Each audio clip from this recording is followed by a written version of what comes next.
Teka, wait lang. So, nagkita na si Baste tsaka si General Torre kanina, di ba? Nagkita na sila. Nagkasampalan na ba?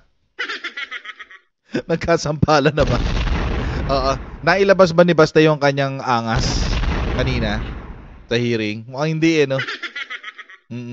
Pero sila ng tatay niya Pareho sila ng tatay niya. Yung maghahamon ng kung ano-ano, tapos pag nandiyan na, yung pagharapan na, biglang wala. Grabe. Naalala ko tuloy yung kwento ni ano. Anong pangalan niya? What's his name again? Yung nagkwento na magduduelo daw sila dapat ng tatay ni Baste, ni Digonggong. Anong pangalan niya ulit? Pa-comment nga. Anong pangalan nun? Ayan, si Carbonell. Si Carbonell. Si Carbonell. Naalala ko yun Kasi naalala ko yung kinukwento ni Carbonell na magduduelo daw dapat sila ni Digonggong, tapos nung oras ng duelo the following day ay absent. Absent si Digonggong. Kung kayo po ay nasa US, UK, Canada, Italy, France, Spain, Ireland, and Belgium, may pwede na po kayong magpadala ng yung mga remittances sa Pilipinas. Gamit po ang Sendwave. Ang gagawin niyo lang ay download ang Sendwave app. Gawa kayo ng account, gawa kayo ng account details at gawa kayo ng account at pwede na kayo magpadala sa Pilipinas sa Pilipinas sa pamamagitan ng GCash, mga pawn shops at iba't ibang mga bangko rin sa Pilipinas. At kung gagamit niyo po ang Sendwave for the first time, lagay niyo lang yung aking promo code dyan na Coach Jarrett para makakuha kayo ng karagdagan $20 free credit. Ayan, kaya gamitin na sa Sendwave for all of your remittance needs. Alright. So parang ganun din pala tong si Baste, hahamon-hamon na pag nakita daw niya, sasampalin niya. Nakita na sila kanina ni General Torre. May sampalan bang naganap? Wala nangyari. Boo! Si Baste is questioning the legality of the PNP operations at Kibuloy compound. Question niya, legal ba yan? So Davao City Mayor Sebastian Baste Duterte, the son of the appointed son of former President Rodrigo Duterte, questioned the legality of operations conducted by police in its latest attempt to arrest alleged rapist and fugitive televangelist Apollo Kibuloy. So speaking before the Senate panel on Justice Friday kanina, the Davao Mayor said the Philippine National Police operations, which have been ongoing for 13 days now, have exposed fears and questions about the integrity and legality of police operations. Yan. Ano yung sinabi ni Baste? Panoodin natin yung sinabi niya. The 13-day operation at the KOJC compound has raised questions from citizens on the integrity and legality of the said operations. Are these operations being done by the PNP still within the bounds of the law? Are the rights of the Filipinos being respected and protected? These are the critical questions that demand answers. Okay. We respect the implementation of any warrant as long as it is within the law and does not trample on the constitutional rights of others. It is Alam niyo, ang tunog nila ngayon, itong mga to, ang tunog nila ngayon, mga Kojero, tunog NPA sila ngayon, promise.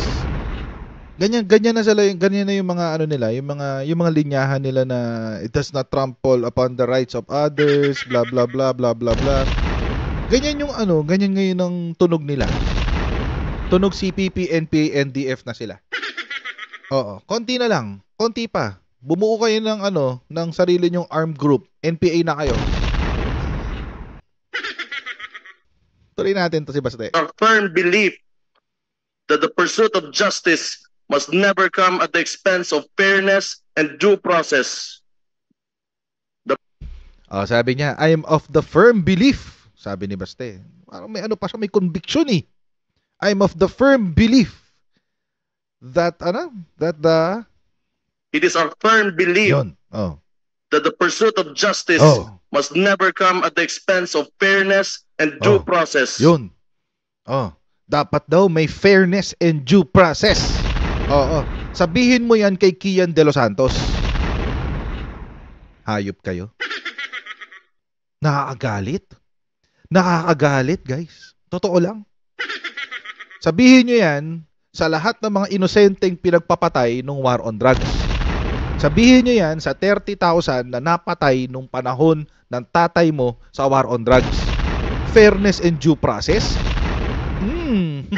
Kung pwede lang talaga magmura. Kung pwede lang talaga magmura sa... Well, pwede naman magmura sa channel ko. Pinipigilan ko lang.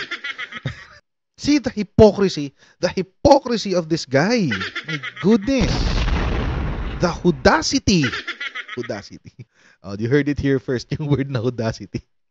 The audacity. Pagiging hudas at kakapalan ng mukha. Yun eh. Oo. Audacity kasi yun eh. Tapos pinag-ano lang natin. Play on words. The audacity. Kapal ng mukha nyo. Ang kakapal na mga mukha nyo. Fairness and due process. Titigas nyo? Ba't hindi nyo sabihin nyo? O sige, fairness and due process. Asa na yung ICC? Papuntahin na sa Pilipinas. Papuntahin na sa Pilipinas yung ICC na yan. Fairness and due process pala eh. Eh di ilitis natin yung tatay mo. Papasukin na yung ICC. Hanggang ngayon, walang nagbabayad dyan sa war on drugs eh. Hanggang ngayon, walang napaparusahan sa war on drugs. Yung mga pulis-pulis sa ilalim, oo, napaparusahan sila. Nakukulong sila. Eh yung gumawa ng policy, si Bato de la Rosa. Yun ang utos. Si Digonggong. Naparusahan na ba? Wala pa. The Baweños are peace-loving people, and we take immense pride in our city's long-standing peace and order, which we all worked hard to sustain over the years. All worked hard to sustain o yung mga pinipeken yung blatter books? Kaya na-suspend yung 19 yung hepe? Kasi pinipeke nyo yung blatter books nyo. Malupit pa kayo, para kayong China eh. China fakes everything, parang ganun eh. Kayo, Davao fakes everything. Davao fakes everything eh. Grabe, ibang level ng pagkatigas ng mukha talaga pag Duterte ang last name. Ang kakapal ng mga mukha. This is a product of the great collaboration among the law enforcement agencies, the LGU, and the public. We are committed to maintaining this harmony, and we will continue working towards a safe, peaceful Davao City for all. Kudos dun sa sumulat ng script ni Baste. Kudos dun sa sumulat ng script. Oo, magaling ka mambola.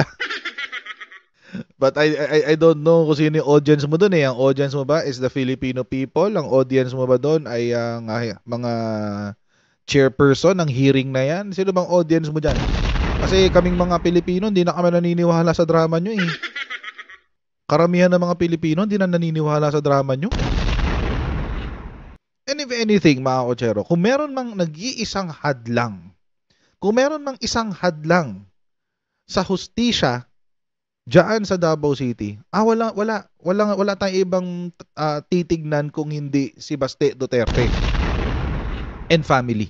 Baste Duterte tsaka yung silang tatlo magkakapatid tsaka yung tatay nila. Wala tayong ibang titignan, sila lang. Ano sinabi ng tatay? Alam niya kung saan nakatago si Kibuloy, di ba? Pero ano daw sabi? Secret, hindi ko sasabihin sa inyo. Ganon. Yung ate, ano sabi? Wala na si Kibuloy sa Davao City, nasa langit na. Oo, sumalangit na wa. Tapos ngayon, itong si Basti Duterte, ano naman ang na-contribute niya sa kabalbala na yan kay Kibuloy? Ang contribution niya, mga kotsero, nag-request ng design, plano, architectural design, ang PNP ng building ng Kingdom of Judas cult. Hindi niya pinayagan. Hindi raw pwede. Bakit? Intellectual property rights daw. Seriously? Intellectual property rights? PNP? PNP, intellectual property rights? You have a lawful warrant of arrest, tapos sasabihin nyo sa PNP, hindi pwedeng bigay sa'yo yung building plans ng KOJC kasi intellectual property. Anong kabobohan yan? Alam niyo kung bakit ayaw nila ibigay yung building plans? Mabibisto eh. Mabibisto na meron silang underground bunker. Mabibisto. Mamaya sa hearing makikita nyo, merong retaining wall sa ilalim ng lupa. What the heck? May retaining wall? Imposibleng walang building, sabi baka raw walang building plans. Imposibleng walang building plans yan. Ang laki-laki ng kingdom. Oh, imposible. Lahat ng building na nakikita nyo, actually, kahit sa mga bahay-bahay lang, yung mga ginagawang bahay, lahat yan may building permit. Kung walang building permit, may problema ka. Oo. Lahat yan may building permit dapat, ideally. Hindi ka pwede magtayo ng building na walang building permit. Kahit simpleng bahay, hindi ka makapagpatayo ng walang building permit. At kapag nagpatayo ka ng bahay, at syempre maghingi ka ng building permit, isusumitin mo yan sa munisipyo. Kasi titignan niya ng Office of Civil Works, something like that. Basta ganun, titignan niya ng munisipyo kung ikaw ay mag-violate ng building code. Lalo nang magpapatayo ka ng mga building. O sabihin na natin itinago yung sa underground bunker. Sabihin na natin na walang nakakaalam sa construction ng underground bunker. Pwedeng isinabay yon sa ibang construction ng ibang buildings niya. Pwede naman yun. Pero at least, malalaman mo yung layout ng mga building. Malalaman mo kung saan potentially pwedeng magtago si Kibuloy. Kasi makikita mo yung layout sa architectural plans. Dapat, one of the ways para mag-cooperate ang local government unit sa PNP ay kung ano yung request, bigyan sila ng kanilang support. Wala eh. This refers to your request dated August 29, 2024 for access to the following information: master plans and building plans, architectural, electrical, structural, mechanical, and sewage, and sanitary plans on the various structures within the KO Kingdom of Judas Cult compound premises located in Davao City. Ayan ang kanilang dahilan. Intellectual Property Code. Ha? Alam nyo, medyo, actually dapat nung sumagot ng ganito yung LGU, dapat humingi na ng court order si si PNP. Dapat ipasubpina na yan sa korte. Pwede naman yun eh. Hingi na siya ng court order. Susubpina yung mga documents na yan. Subpina duces tecum. Kasi makaka-aid yun sa pag-arrest mo dun sa wanted individual. And korte lang ang pwede magbigay niyan. So punta ka sa Quezon City, 'di ba? Sa Quezon City, hingi ka ng court order to subpoena yung mga yung mga documents related to the buildings. Para you can go around this intellectual property code.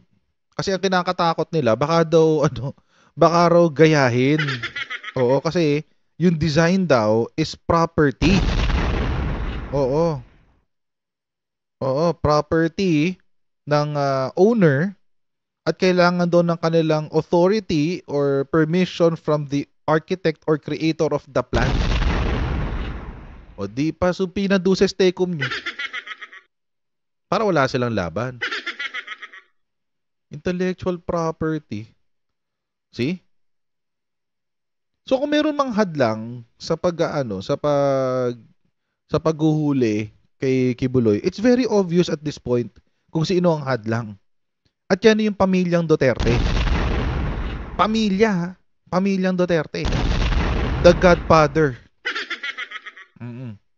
Yung mafia ng Duterte dyan sa Davao City. Kawawa naman yung mga taga Davao City. Alam nyo, mga taga Davao, specifically Davao City, you deserve better leaders. You deserve better leaders.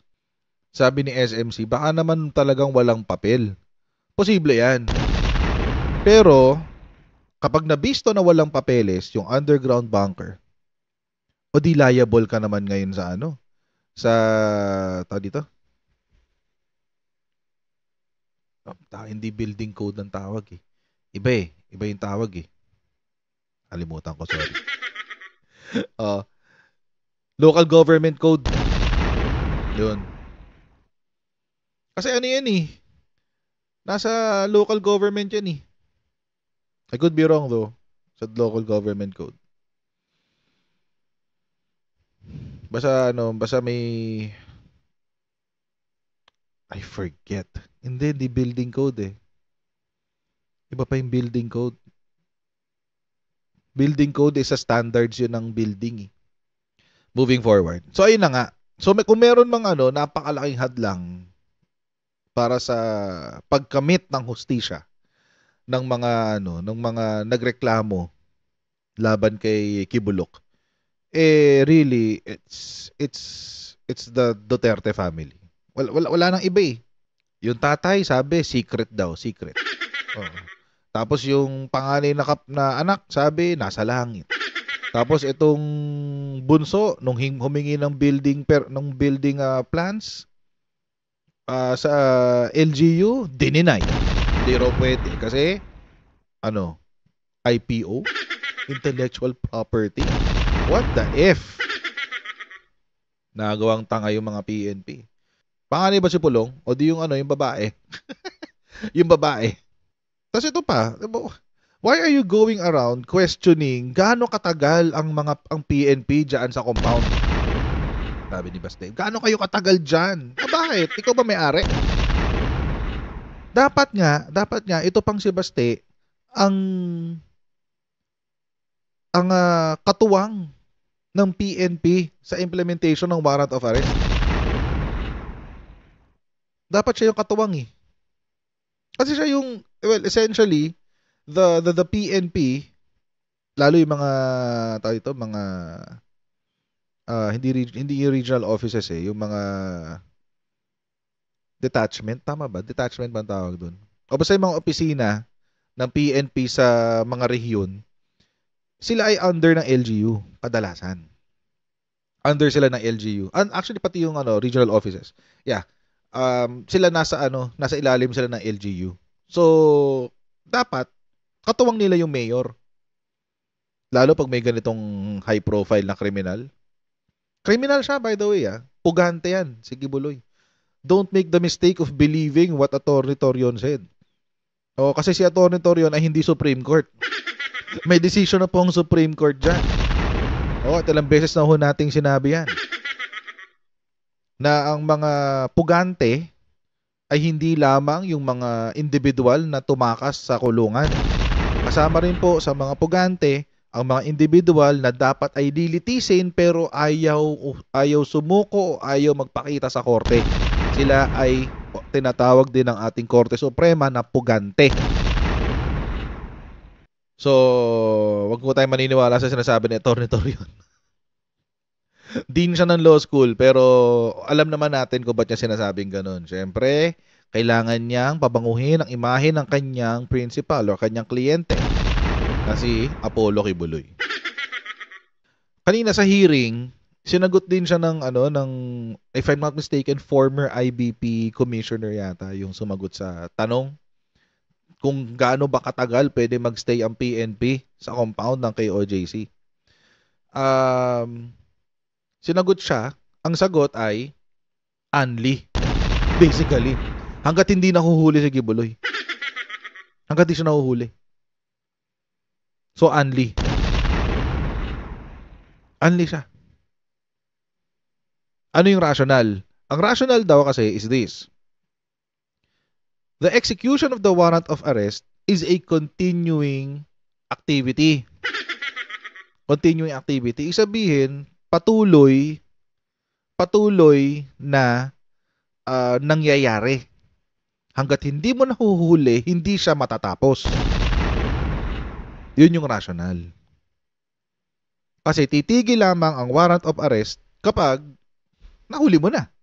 So, sabi nung dating commissioner ng Integrated Bar of the Philippines, ito yung grupo ng mga abogado kung saan kabilang din si Atty. Torion. Oo. Kasi mandatory yan eh.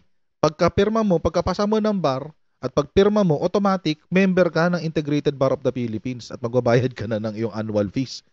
Oo, kasama yun doon, matik yun. So lahat ng abogado, member niyan, Integrated Bar of the Philippines. Itong tao na to, siya yung isa sa mga leader ng IBP noon.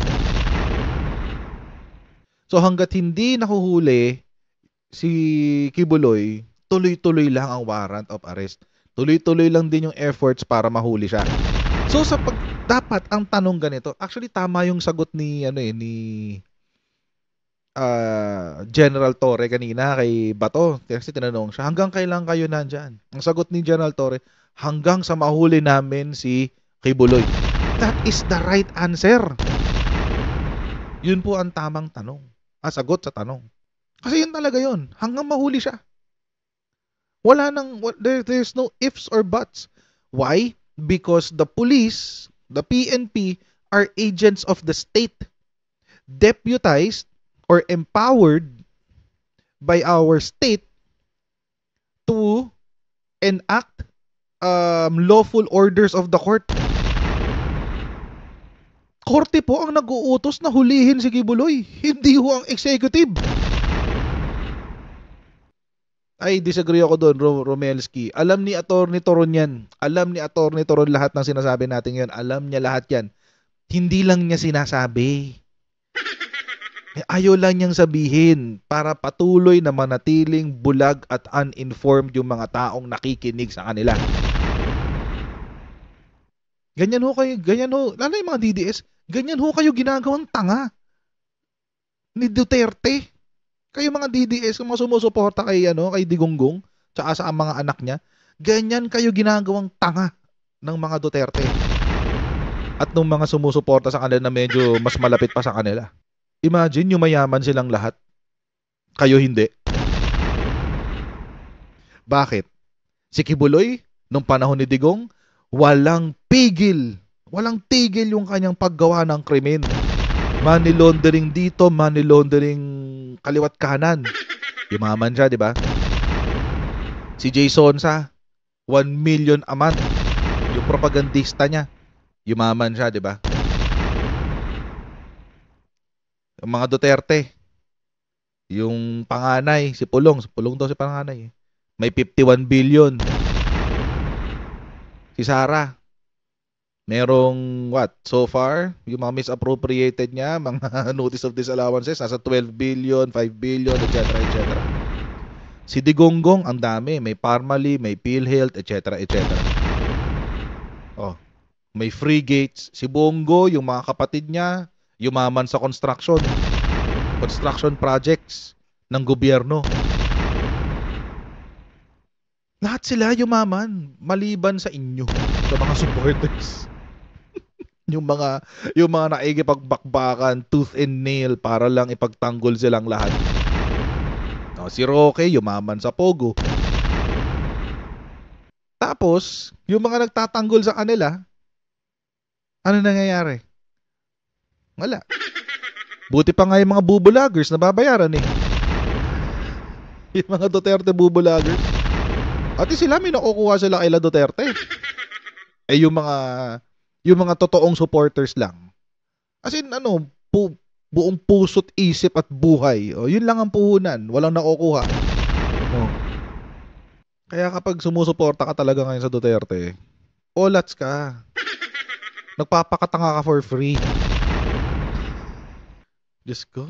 Yung si AR, alam naman natin kung kanino nakakabit si AR. Di ba? AR de la Serna. Tapos isisisi nyo sa amin na kami yung bayaran. Come on! Si Badoy tsaka si Eric, 100k per month? Grabe. Si Badoy daw tsaka si Eric, 100k per month? Tapos si Maharlika daw tsaka si Sas, binabayaran from China. Si Martin Andanar ang nagbabayad. See? Paano yung mga pinagtatanggol lang si Digong dahil sobrang wala lang. Love na love lang nila si Digong, di ba? Pagmamahal lang talaga. Kayo, wala. Pakatanga kayo for free. How long will they stay at KOJC compound ng PNP? Until Kibuloy is caught. It's lawful. Wala namang may inaapi ba yung ano? May inaapi ba ang PNP? Wala. Sila pa nga'y naaapi. Ano pang meron para ipagtanggol si Kibuloy? Lalo na ng isang mayor. Mayor ka ng city, ang pinagtatanggol mo pugante. See, this is why Davao City needs better leaders. Hindi ko sinasabing mga Nograles yun Hindi ko sinasabing ganun. Kasi may mga tatanga-tanga dyan sa chatroom na sabihin, hindi boto na namin si Nograles, bla bla bla. Bayaran ka ni Nograles, bla bla bla. Hindi ko sila kilala. Hindi ko sila kilala at wala akong pake. Sabi ko lang, kayo dyan sa Davao City, mas kilala nyo yung lugar nyo, mas kilala nyo kung sino yung dapat nyong ihalal. Sinong mayor ang nasa tamang katinuan, nakakampihan mo yung pugante? Diba? At the very least, mga kotsero, ang sasabihin mo, hands off ako dyan. Wala akong, let's say, kaibigan mo yun. Sabihin natin kaibigan mo talaga. Si Kibuloy. The best thing you can do is take yourself out of the equation. Huwag ka nang makisali. Bakit? Mukha kang tanga eh. Tignan mo, ginawa ni pa sa sarili niya. Mukha siyang tanga. Tagapagtanggol siya ngayon ng pugante. Yan ba yung gusto nyo? Yan ba yung gusto nyo, Mayor? Tagapagtanggol ng pugante? Again, Davao City deserves so much better. Napakaganda ng Davao City. At hindi yan dahil sa mga Duterte. No, it's because of the people. Mabait ang may mga kaibigan ako mga taga Davao City. Mabait, legit. Legit talaga. Kaso mukhang hindi ko na sila madadalaw kasi baka persona non grata na ako sa Davao City. Kayo na lang dumayo na Maynila, please. Anyway. Mabait ang mga taga Davao City. Seryoso. Napakaganda ng Davao.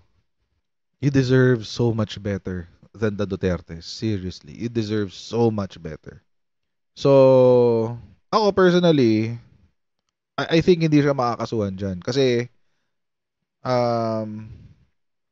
I don't think he is, mahirap i-connect eh. Mahirap i-connect yung direct involvement niya dun sa request. Yung pag-decline dun sa request. Mahirap i-connect yan eh. But, tayo, syempre, from the outside, naiisip natin na potentially siya yung may sala dun. So, the best way to punish these Dutertes for their misdeeds, quote-unquote, misdeeds, is to not vote for them. Huwag na sila ihalal. That's the best way to deal with them. Huwag na sila ilagay sa posisyon kung saan magkakaroon sila ng kapangyarihan sa buhay, kalayaan at seguridad ng ibang tao. Kasi hindi sila marunong rumespeto nun. Wala silang respeto sa buhay, wala silang respeto sa kalayaan, wala silang respeto sa seguridad. Basta sila, ang masusunod lang sa kanila, sila. Yung trip nila. Ilang asusin din, wala na. They don't deserve any leadership positions. From barangay captain up to the presidency, they don't deserve any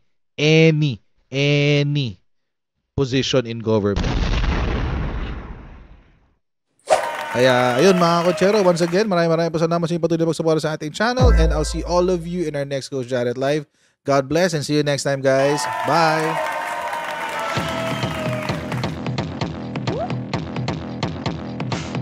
Pag ganun, huwag natin gawing tanga mga Pilipino. Mas maganda kasi nasa lugar ka ng tama kaysa yung pinipilit mo yung pagkakamali.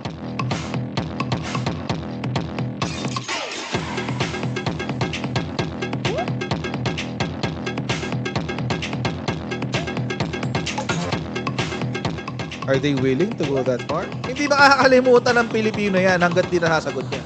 Sino ngayon nagsasabi ng totoo?